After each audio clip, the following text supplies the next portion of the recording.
Hey there, thanks so much for joining me today. And, make God pour out his presence, his love upon you like a waterfall, and may your life fill up with living water today. God, do that in every person's life as they listen to this. Thanks for joining me today. It's a privilege to be with you for a moment in the Sermon on the Mount, a moment in the Word. Thanks so much for that opportunity. So, in the last section about giving, and in this section today, Jesus uses the word hypocrite. When we think of it, we have all kinds of meaning for it, right? From our lives today, from the hypocrites in the church, from the hypocrite on the street. And in that day, in the day of Jesus, the word meant actor. It was the word used for a play actor on the stage who held a mask in front of his face to play a part.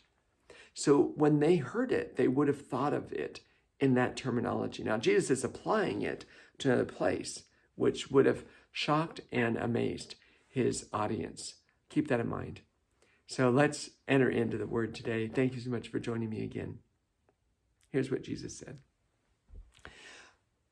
When you pray, do not be like the hypocrites, for they love standing in the synagogue or on the street corner to be seen by others, and they'll receive their reward in full.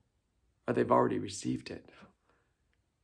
But when you pray, go into your inner room and close the door and pray to your Father who is unseen.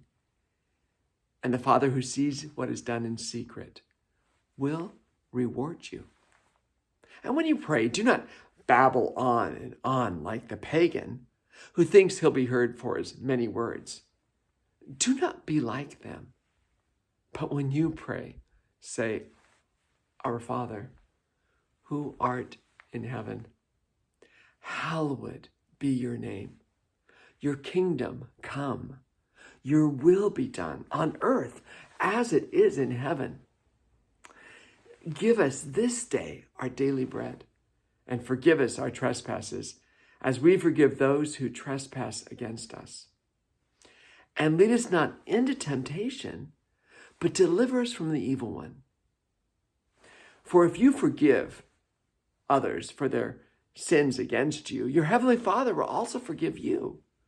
But if you do not forgive those who have sinned against you, your Father will not forgive you. That's the end of this section. And it's very familiar, right? We have the section we call the Lord's Prayer in that portion of this passage, which I don't know if you heard it. It's just been outlawed to put that on Facebook, to print it. Isn't that weird that Facebook said that's not safe content or something? Strange world we live in, right?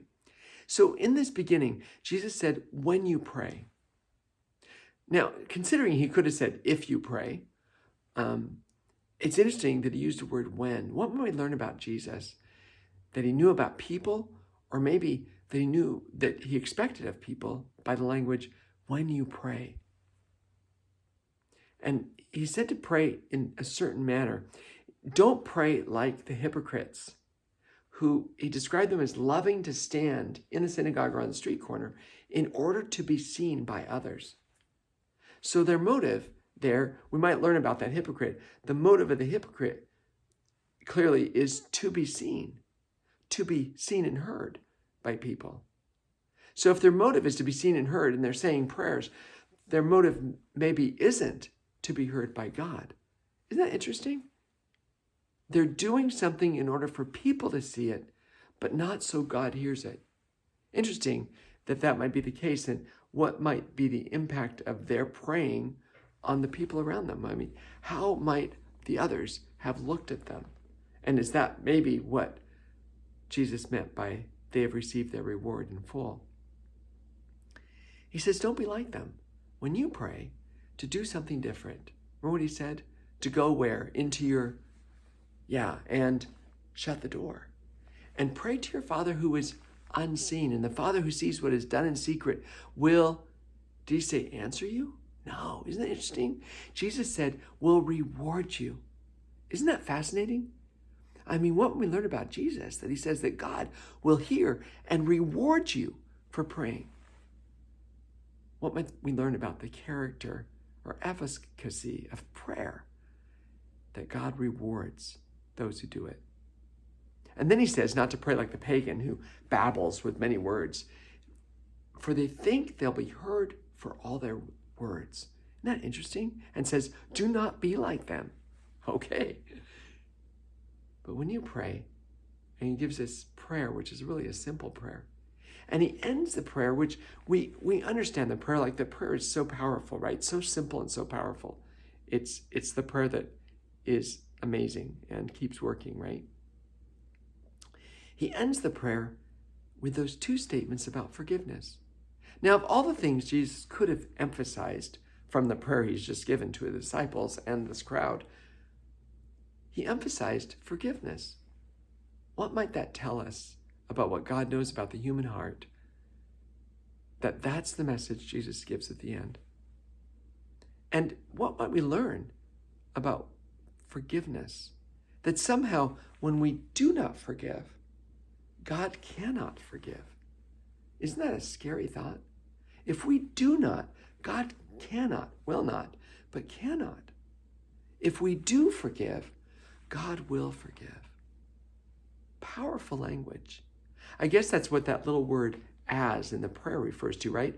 That forgive those who've, forgive me my trespasses as I have forgiven those who trespass against me.